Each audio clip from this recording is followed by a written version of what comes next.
Hi viewers, இன்னைக்கு நம்ம Viswanath and sons படத்துடைய ரிவ்யூ தான் வந்து பார்க்க போறோம். கருப்பு படத்துடைய ஒரு பிரம்மாண்ட வெற்றிக்கு பிறகு சூர்யாவுக்கு வெளிவந்திருக்கக்கூடிய ஒரு படம் தான் வந்து பார்த்தீங்கன்னா இந்த விஸ்வநாத் அண்ட் சன்ஸ். வெங்கி அட்லூரி வந்து பார்த்தீங்கன்னா அந்த படத்தை வந்து எடுத்திருக்காரு.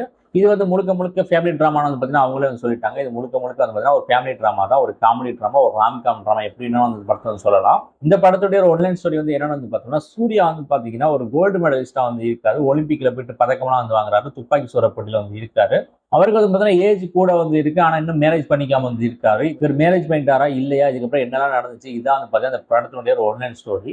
இதை தாண்டி ஒன்லைன் ஸ்டோரி ஒரு சிலது சொல்லலாம். அதெல்லாம் சொன்னா பெருசா இன்ட்ரெஸ்ட் இருக்காது உங்களை படம் பார்க்குறப்போ. ஸோ இந்த ஒன்லைன் ஸ்டோரி போதுன்னு வந்து நினைக்கிறேன். நான் எப்பயுமே வந்து பெருசா ஒன்லைன்ல வந்து கதையை வந்து சொல்லவே வந்து மாட்டேன். நீங்க படம் பார்க்குறப்போ அது வந்து சுவாரஸ்யம் இல்லாம வந்து போயிடும். படத்தை வந்து பார்க்காம ரிவ்யூ வந்து பார்க்குறவங்களுக்கு இந்த ஒன்லைன் வந்து வழக்கமான ஒரு ஒன்லைனா இருந்தாலும், இதை தாண்டி இருக்கக்கூடிய கதை வந்து பார்த்தீங்கன்னா இந்த தமிழ் சினிமாவுக்கும் சரி, இந்திய சினிமாவுக்கும் சரி ஒரு ஃப்ரெஷ்ஷான ஸ்டோரி தான். இதுக்கு முன்னாடி நவீன் போலிசெட்டி அனுஷ்காவும் நடிச்சு வெளிவந்திருந்த மிஸ் செட்டி மிஸ்டர் போலிசெட்டி படத்துடைய ஒரு சாயல் வந்து இந்த படத்துல இருந்தாலுமே இது வந்து வேறுபட்டு தான் வந்து இருக்கு.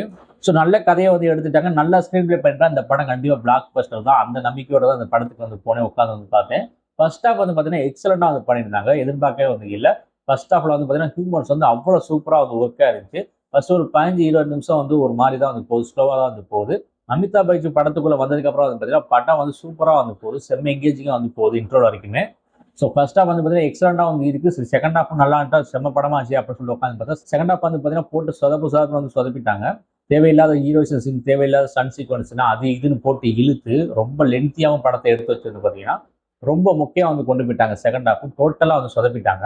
அதாவது வந்து பார்த்தீங்கன்னா இந்த கதை வந்து ஃபர்ஸ்ட் ஹாஃப்லேயே வந்து முடிஞ்சிச்சு. ஸோ இந்த மாதிரி படங்கள்லாம் ஒரு 2 மணி நேரத்துக்கு ஒரு ரன் டைம் வச்சு வந்து பார்த்தீங்கன்னா அதுக்குள்ள மட்டுமே எதையாவது பண்ணி சொல்லி வந்து முடிச்சுட்டா அந்த படம்லாம் வந்து மிகப்பெரிய வெற்றி படமா வந்தாயிரும். ஆனா இவங்கெல்லாம் ஏன் அப்படி பண்றாங்கன்னு தெரியல. ரொம்ப இழுத்து எடுத்து வைக்கிற 2 மணி நேரம் 40 நிமிஷம் ரன் டைம் கொண்டு போயிட்டு ஃபர்ஸ்ட் ஹாஃப்ல வந்து பார்த்தீங்கன்னா 1 மணி நேரத்துக்கு மேல வந்து ஓட விட்டு ஃபர்ஸ்ட் ஹாஃப்ல வந்து எல்லாத்தையும் வச்சுக்கிட்டு செகண்ட் ஹாஃப்ல என்ன பண்றதுனே தெரியாம தேவையில்லாத சாங்கு, தேவையில்லாம ஸ்டன் சீக்வன்ஸ், ஹீரோயிசம் சீன்ஸ், ஒரு தேவையே இல்லாத ஒரு ரவுடி இப்படிலாம் வந்து கொண்டு வந்து பார்த்தீங்கன்னா போட்டு சொதப்பி வச்சுறாங்க. அதுதான் வந்து பார்த்தீங்கன்னா இந்த படத்துல வந்து நடந்திருக்கு.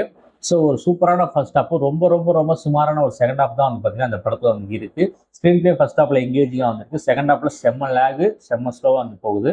படத்துல பிளஸ்ன்னு வந்து பார்த்தோம்னா அமிதாப் பச்சன் தான். அவங்க தான் வந்து பார்த்தீங்கன்னா ஷோவை ஸ்டீல் பண்ணி கொண்டு போறாங்க படத்துல. சூர்யா வந்து குறையே சொல்ல முடியாது, இந்த படத்துல சூப்பரா வந்து நடிச்சிருக்காரு. ரொம்ப சூப்பரான ஒரு பெர்ஃபார்மன்ஸே வந்து கொடுத்திருக்காரு. அடுத்து ராதிகா சரத்குமார் அவங்க வந்து பார்த்தீங்கன்னா 70% படத்துல வந்து இருக்காங்க. அவ்வளவு சூப்பரா வந்து நடிச்சிருக்காங்க. இந்த படத்துலயுமே அவங்களோட பெர்ஃபார்மன்ஸ் வந்து எப்பயுமே வந்து குறை சொல்ல முடியாது.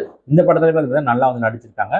படத்துக்கு ஜி பிரகாஷ் மியூசிக் வந்து போட்டிருக்காரு, ஓரளவுக்கு நல்லாவே வந்து போட்டிருக்காரு. பேக்ரவுண்டும் சரி, சாங்ஸும் சரி நல்லாவே வந்து இருக்கு. இதை தாண்டி இந்த படத்துல சொல்ற மாதிரி வந்து பாத்தீங்கன்னா ஹியூமர்ஸ் ஒர்க்கா இருக்கு, எமோஷனல் சீன்ஸ் வந்து ஒரு சில இடங்களில் கனெக்ட் ஆயிருக்கு, எல்லா இடத்துலையும் கனெக்ட் ஆகல. இந்த படத்துல நிறைய சீன்ஸ் வந்து ரொம்ப ரொம்ப ரொம்ப ஆர்டிபிஷியலா வந்து இருக்கு, ரொம்ப செயற்கையா வந்து எடுத்து வச்சிருக்காங்க. நான் பாக்குறப்ப அப்படியே வந்து தெரியுது. அது மட்டும் இல்லாம ஒரு சில சீன்ல ரொம்ப லாஜிக் மிஸ்டேக்ஸ் வந்து இருக்கு. ஊட்டியில இருக்காங்க, சூர்யா வந்து திருச்சியில வந்து இருக்காரு. சூர்யா ஒரு டீ குடிக்கிறதுக்குள்ள வந்து பாத்தீங்கன்னா ஊட்டில இருந்து இங்க வந்துடுறாங்க. இதெல்லாம் சாத்தியமே வந்து கிடையாது. ஸோ இதுவா இருக்கட்டும், அதுக்கப்புறம் சூர்யா வந்து ஒரு இன்ஃபுளுன்ஸை யூஸ் பண்ணி நிறைய விஷயங்கள் பண்றதாகட்டும், இந்த மாதிரி நிறைய சீன்ஸ் வந்து பார்த்தீங்கன்னா சுத்தமா லாஜிக்கே வந்து இல்லாம வந்து இருக்கு. மற்றபடி பெருசா குறை சொல்ற அளவுக்கு பார்த்தீங்கன்னா அந்த படத்தை எதுவுமே வந்து இல்லை. வாரிசுல ஒரு படம் வந்து வந்துச்சு விஜய்க்கு, அந்த படம் மாதிரி தான் இந்த படமும். ஆனா அதை விட வந்து பார்த்தீங்கன்னா இந்த படம் வந்து நல்லாவே வந்து இருக்கு. ஆனா எல்லா ஆடியன்ஸும் செட் ஆகாமல் கேட்டீங்கன்னா கண்டிப்பா செட் ஆகாதான் நான் சொல்லுவேன். நிறைய பேருக்கு இது வந்து சீரியல் ஃபீலை வந்து கொடுத்துரும். ஏன்னா அப்படிதான் வந்து அந்த படம் வந்து மூவ் ஆகுது. செகண்ட் ஹாஃப் வந்து பார்த்தீங்கன்னா முழுக்க முழுக்க வந்து சீரியல் தரமா தான் வந்து இருக்கு. ஸோ ஃபேமிலி ஆடியன்ஸ்க்கு வந்து பார்த்தீங்கன்னா இந்த படம் ரொம்ப வந்து பிடிச்சிடும். ஃபேமிலி ஆடியன்ஸ் எல்லாருமே வந்து பார்த்தீங்கன்னா தாராளமாக இந்த படத்தை போயிட்டு வந்து பார்க்கலாம். அதர் ஆடியன்ஸ்க்கு வந்து பார்த்தீங்கன்னா இந்த படம் பிடிக்கிறதுக்கு வந்து வாய்ப்பு வந்து கிடையாது. நீங்களாம் தியேட்டர் பக்கம் போகலாம்னு நினைச்சீங்கன்னா ஸ்கிப் பண்ணுறது தான் வந்து நல்லது.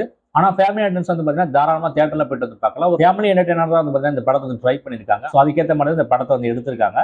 ஒட்டுமொத்தமாக பார்க்குறப்ப இந்த படம் வந்து பார்த்தீங்கன்னா எனக்கு ஒரு ஒன்ஸ் வாட்ச் மூவியாக வந்து இருந்துச்சு. செகண்ட் ஹாஃப் தான் வந்து டோட்டலாக சாய்வு பண்ணி வச்சிருக்காங்க. ஸோ ரொம்ப மோசம் இல்லை, ரொம்ப சூப்பராக வந்து இல்லை, ஒரு மிட் ரேஞ்சில் வந்து பார்த்தீங்கன்னா இந்த படம் வந்து இருக்கு. இந்த படத்துக்கு ரேட்டிங் வந்து பார்த்தீங்கன்னா 5க்கு 2.75. ஃபேமிலி ஆடியன்ஸ் மட்டும் தான் வந்து இந்த படம் வந்து ஒர்க் ஆகும். மற்ற எந்த ஒரு ஆடியன்ஸ்க்கும் வந்து பார்த்தீங்கன்னா இந்த படம் ஒர்க் ஆகாது. தொடர்ந்து சினிமா ரிவ்யூஸ் பார்க்கறதுக்கு, சினிமா சம்பந்தமான சுவாரஸ்யமான வீடியோஸ்லாம் வந்து பார்க்கறதுக்கு மறந்துடாம நம்ம சேனல் வந்து சப்ஸ்கிரைப் பண்ணி வச்சுக்கோங்க.